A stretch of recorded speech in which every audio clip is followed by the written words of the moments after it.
Good morning dear student. जैसा हमने first जो है बेसिक टर्म वाला टॉपिक पूरा किया है, आई होप कि आप लोगों को सारी टर्म्स जो है मैंने अपनी ओन लैंग्वेज में बताई वो समझ आई होगी। फिर भी अगर किसी को प्रॉब्लम हो तो जैसे मैंने आपको अपने चैनल के ऊपर अपने मोबाइल नंबर लिखे हैं, वो मेरे व्हाट्सएप नंबर भी है, तो कोई भी स्टूडेंट चाहे तो उसमें अपनी टर्म जो समझ नहीं आई या और भी कोई प्रॉब्लम हो तो वो कमेंट बॉक्स में या फिर मेरे पर्सनल नंबर पे भेजे तो और भी बढ़िया है, तो मैं उसको पर्सनली भी उन चीज़ों को वापस बता दूंगा। बिकॉज अभी ट्यूशन का जैसे आपको पता ही होगा कि आज न्यूज़ में आ चुका है कि अगस्त में भी स्कूल्स और ट्यूशन्स खोलने की परमिशन गवर्नमेंट नहीं दे पा रही, तो इसीलिए अपन को हैबिचुअल होना पड़ेगा इन सब चीज़ों से ऑनलाइन से। और जो भी आपको लगे अगर कोई प्रॉब्लम तो आप ज़रूर मुझे पर्सनल नंबर पर भेजें, तो मैं उसको थोड़ा इम्प्रूव करने की कोशिश करूँगा। प्लस अगर आप चाहते हैं कि बेसिक टर्म्स टी.एस. गरेवाल में से जो मैंने समझाई है उसके सीक्वेंस के हिसाब से उसकी लैंग्वेज में वैसे अच्छा है, उसके अंदर कोई इशू नहीं, लेकिन फिर भी अगर आप चाहते हैं कि उसको मैं लिख के आपको भेजूँ तो वैसा भी अपन कर सकते हैं थ्योरी का, और अदरवाइज बुक में है वो भी सूटेबल है, काफ़ी अच्छी है, उसमें कोई प्रॉब्लम नहीं। तो अकाउंटिंग इक्वेशन जो लेसन है वहाँ से मैं प्रैक्टिकल पार्ट स्टार्ट करा रहा हूँ, और थ्योरी सब्जेक्ट बेसिकली अकाउंट है नहीं, लेकिन आजकल थ्योरी भी काफ़ी आती है आगे हायर लेवल पर भी, तो थ्योरी भी साथ साथ अपन करते रहेंगे। तो अकाउंटिंग इक्वेशन से मैं किस तरह से प्रैक्टिकल सब्जेक्ट्स को इस क्वेश्चंस को समझाता हूँ वो आपको पता चलेगा, और जिससे आपको ये भी ध्यान पड़ जाएगा कि आपको कितना इसमें जो है प्रॉपर्ली समझ में आ रहा है या कैसे समझ आ रहा है। तो देखिए इक्वेशन जो है बेसिकली हमारा जो स्टार्ट किया था हमने बिजनेस ट्रांजेक्शन वाली टर्म्स, वहीं पे भी मैंने आपको बताया था बेसिक टर्म सबसे बड़ी और इम्पोर्टेंट मैंने आपको बताई थी कैपिटल। तो कैपिटल जो होती है जिसका मीनिंग आपको बताया था कि कैपिटल का मतलब कि ओनर बिजनेस में जो भी पैसा लगाता है in form of cash, in form of stock, assets, उसकी जोड़ अपन क्या कहते हैं, कैपिटल कहते हैं। और कैपिटल का पैसा बिजनेस में पड़ा नहीं होता, बल्कि अपन उसको इन्वेस्ट कर देते हैं कहाँ पे, एसेट्स। लेकिन कई बार ऐसा होता है कि अगर हमने पूरा पैसा खुद का ही लगाया, 10 लाख रुपए आपने लगाए और 10 लाख रुपए आपके एसेट्स में है, तो आपकी कैपिटल और एसेट्स दोनों जो होगी वो ऑलवेज क्या रहेगी, इक्वल। लेकिन कभी कभी ऐसा होता है कि हम बिजनेस का सेटअप करने के लिए अपने इतना पैसा खुद के पास हमारे होता नहीं, तो हम कहीं बाहर से भी कुछ लोन लेकर और अपने बिजनेस को जो है आगे चलाते हैं, तो जिसको अपन बोलते हैं लायबिलिटी। आपको याद हो तो मैंने बताया था कि लायबिलिटी का मतलब ये होता है कि बिजनेस के बाहर से जो भी पैसा आपका बाकी है, चाहे वो गुड्स के कारण हो, कोई लोन के कारण हो और कोई बोरोइंग्स हो, तो उन सबको मिलाकर अपन जो है क्या कहते हैं, लायबिलिटी। तो अगर हमारी एसेट्स फॉर एग्जांपल 50,000 है और हमने बाहर से 10,000 रुपये अपने फ्रेंड से लोन से कहीं से भी मैनेज किया है, तो 50 माइनस 10 यानी कि 40,000 रुपये हमारी क्या हो जाएगी इसमें, कैपिटल। इस इक्वेशन को, क्योंकि ये मैथमेटिकल इक्वेशन है,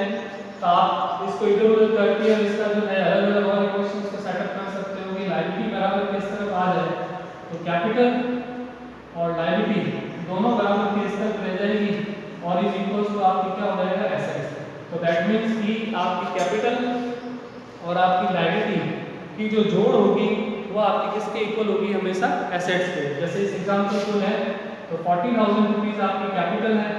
प्लस 10,000 रुपीज आपने बाहर से बोरो कर रखा है, दोनों की टोटल 50 है और 50 ही आपकी जो है वो क्या होगी इसमें, एसेट्स। दैट मीन्स कि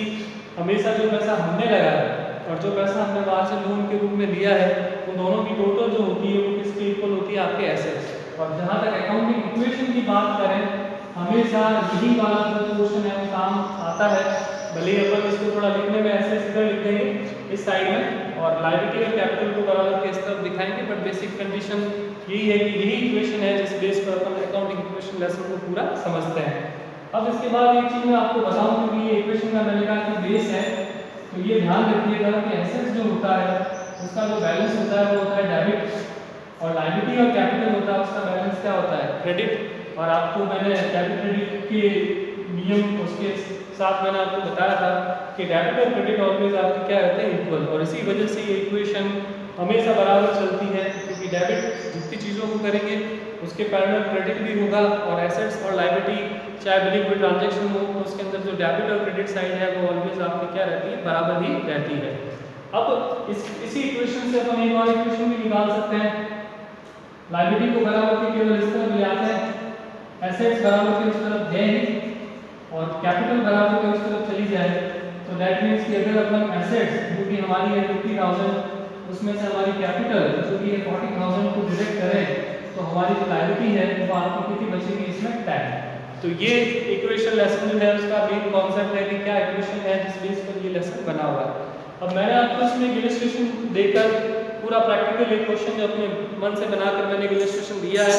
जिससे मैं आपको थोड़ा इजी ट्रांजेक्शन से पहले एक बार बताऊं और फिर दैन PS गरेवाल के जैसे एग्जांपल्स है क्वेश्चंस है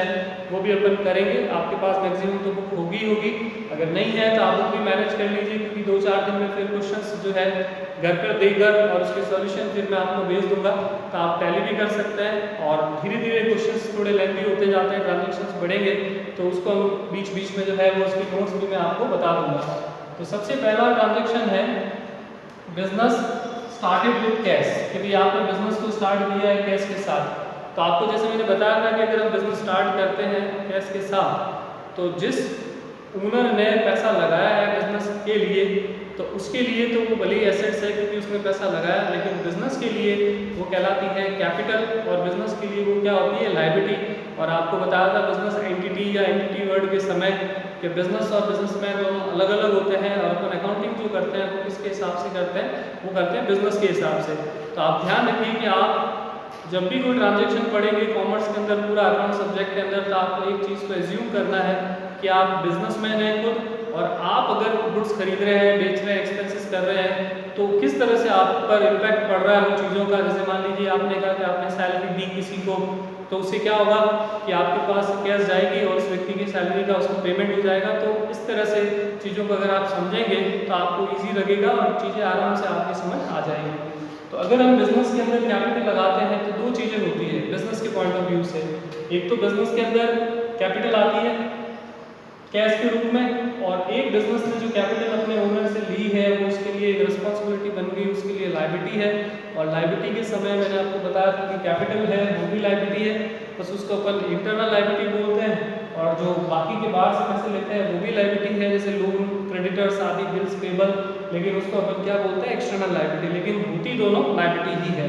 तो जब भी हम बिजनेस के अंदर कैपिटल लगाएंगे जिस फॉर्म में, तो कैश बिजनेस में आई है तो कैश बढ़ी, तो कैश में हमने 5,000 रुपये से लगाया, 5,000 तो ऐड कर दिया। स्टॉक पे कुछ फर्क नहीं पड़ा, जीरो, डेटर्स पे नहीं पड़ा, फर्नीचर पे नहीं पड़ा, और हमारी कैपिटल जो है वो भी 5,000 रुपीज़ रेज होगी। तो 5,000 हमने लिख दिया कैपिटल और मार्क की कोई लायबिलिटी इस पर बढ़ी नहीं तो उस पर भी कोई इम्पैक्ट पड़ा नहीं। अब जब अपन इसको जोड़ें, इसकी जब अपन टोटल करें तो ये तो हो रहा है 5,000, ये 0 0 0 इक्वल्स टू लायबिलिटी वाला और कैपिटल वाला जो क्वेश्चन है इसमें कैपिटल है 5,000, ये है 0। इधर की टोटल कितनी हो गई है 5,000 इज इक्वल्स टू क्या है 5,000। तो इसका मतलब हमको जो ये नई इक्वेशन मिली है ये दोनों तरफ की टोटल को कितना कितना बता रही है आपके 5,000 5,000। देन उसके बाद देखिए इसके बाद नेक्स्ट ट्रांजेक्शन मैंने लिखा है कि गुड्स परचेज किया है आपने, परचेज गुड्स फॉर 2,000 रुपीज़। तो देखिए गुड्स परचेज करेंगे तो जैसे मैंने आपको कहा कि आपको बस सिंपल सा इमेजिन करना है एज पर बिजनेस कि अगर अपन गुड्स परचेज कर रहे हैं उसके लिए अगर आप पैसा दे रहे हैं 2,000 रुपीज़ तो क्या होता है। जैसे मान लीजिए अगर आप किसी किराना स्टोर पे जाते हैं और आप प्रोविज़न या किराना का सामान खरीद के लेकर आए 2,000 पर्सनल लेवल पर, तो क्या होगा उसमें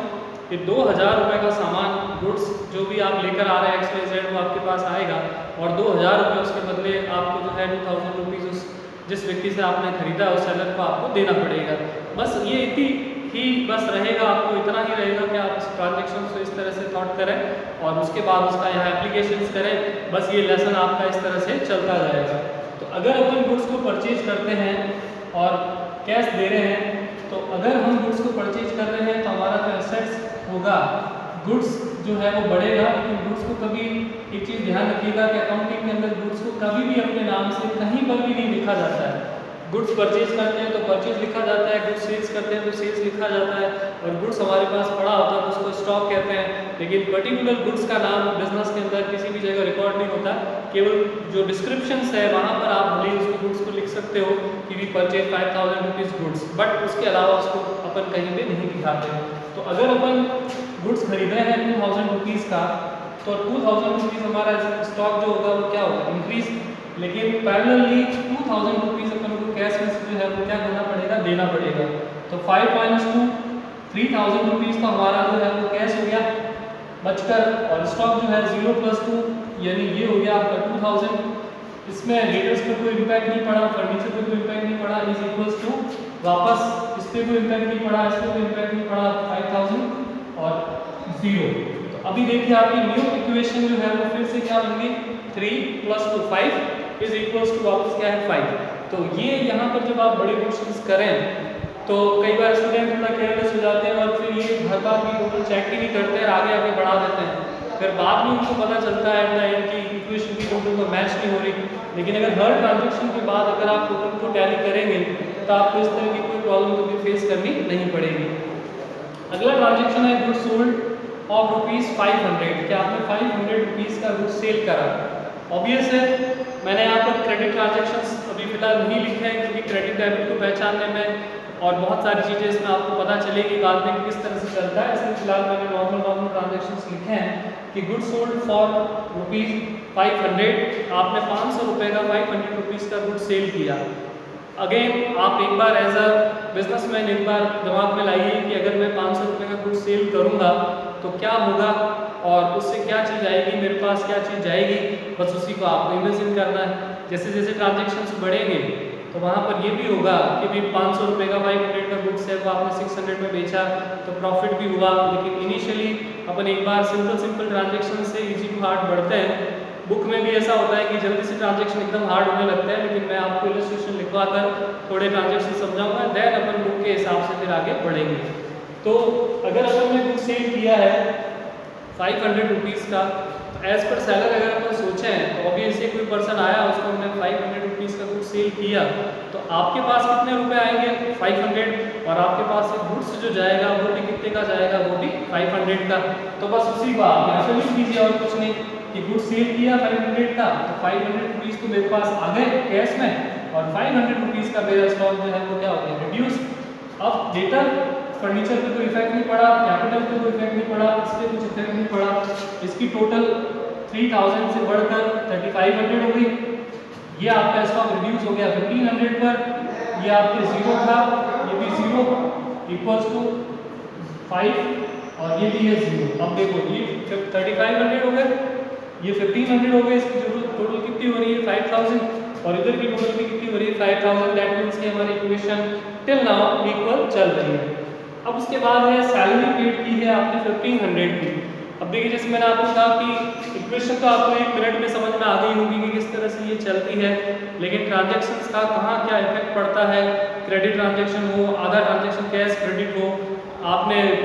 परचेज सेल्स में डिस्काउंट दिया, तो टू मैनी थिंग्स जो है वो अकाउंटिंग के अंदर आती है जो वैसे फर्स्ट से लेकर 10 लेसन तक आपके पैरेलली काम आती रहती है। तो जब भी अपन सैलरी पे करेंगे तो आपने देखा कि हमने यहाँ पर कोई भी एक्सपेंसेस का, जैसे सैलरी बिजनेस के लिए क्या है एक्सपेंस, तो हमने यहाँ पर कोई भी एक्सपेंसेस का कॉलम ही नहीं बनाया तो सैलरी किसको इम्पैक्ट करेगी। तो एक चीज़ आप हमेशा नोट रखिएगा, ध्यान रखिएगा कि जो भी एक्सपेंसेस होंगे आपके वो सारे आपके कैपिटल को रिड्यूस करेंगे, कैपिटल में लेस होंगे,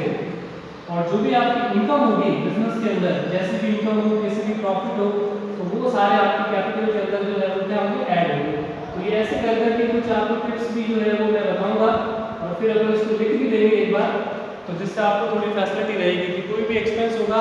तो वो कैपिटल को आपकी क्या करेगा रिड्यूस कर देगा और जो इनकम होगी वो कैपिटल को क्या करेगी बढ़ा देगी। अगर वैसे मैं बताऊं जो मैंने पढ़ाया है उसमें आपको ये चीज़ मैंने फर्स्ट डे ही बता दी थी कि हमारा प्रॉफिट होता है वो हमारी कैपिटल को क्या करता है इंक्रीज, और अगर हमको कोई लॉस होता है तो वो हमारी कैपिटल को क्या करता है डिक्रीज। तो एक्सपेंसेस जो होते हैं ऑब्वियसली हमारे प्रॉफिट को क्या करते हैं कम, तो उससे हमारी कैपिटल घटेगी, और हमको कोई इनकम होती है तो वो हमारे कैपिटल में जो जाके आगे जाके क्या हो जाएगी ऐड हो जाएगी। तो ये चीज़ आप इसके अंदर ध्यान रखिएगा। अब इस ट्रांजेक्शन को अगर हम समझें तो इस ट्रांजेक्शन के अंदर हमने सैलरी पे की, तो अगर हमने सैलरी पे की है तो नेचुरल है कि जब सैलरी पे की है तो हमारे पास से पैसा क्या होगा जा रहा है। कितने रुपए हमने पे किए 1500, तो 1500 रुपीज़ हमारे यहाँ पे कम हो गए, रिड्यूस हो गए। डेटर स्टॉक पर कोई इफेक्ट पड़ा नहीं था, फर्नीचर पे पड़ा, और हमारी जो कैपिटल है कि हमने अगर 1500 सैलरी दी है तो 1500 से हमारी कैपिटल रिड्यूस हो जाएगी, ये 0 इम्पैक्ट। और अब अगर इसको दें इक्वेशन तो ये हमारे हो गए 2000, ये हो गए हमारे 1500, ये हो गए 0, ये हो गए 0 इज इक्वल्स टू 3500, और ये हो गया आपका 0। तो अब देखिए इधर की टोटल 2000 प्लस 1500 कितनी हो गई 3500 और इधर की टोटल भी आपकी कितनी है 3500। दैट मीन्स कि दोनों साइड की टोटल अभी तक आपकी क्या चल रही है बराबर। तो ये इस तरह से इक्वेशंस में जैसे जैसे ट्रांजेक्शन आते रहेंगे आई थिंक ये आपको बहुत ईजी लगेगा। और जैसा मैं इतने 25 ईयर से पढ़ा रहा हूँ तो मैं चीज़ों को इतना ईजी करके भी बताऊँगा कि आपको बिल्कुल कोई तरह का स्ट्रेच इसमें लेने की जरूरत नहीं पड़ेगी। और जिससे मेरे को बहुत पसंद है अकाउंट, इतने सालों से मैं पढ़ा रहा हूँ, तो आई थिंक मैं ट्राई करूँगा कि आपको भी अकाउंट उतना ही अच्छा लगे। और 10th के जो सब्जेक्ट्स थे आपको चाहे मैथ्स हो SST हो उस तरह का कोई बर्डन ही आपके दिमाग में नहीं रहे कि बहुत हैवी सब्जेक्ट है कैसे पढ़ेंगे क्या करेंगे। बस अपन ऐसे इंटरेस्ट में सिंपल चीज़ों के साथ पूरे अकाउंट को जो है वो कंप्लीट करेंगे। और इससे अगले वीडियो में मुझे पूरा बोर्ड वापस हटा के लिखना पड़ेगा साफ करके। तो अगले वीडियो में मैं इसी क्वेश्चन को कंटिन्यू करूँगा। Thank you.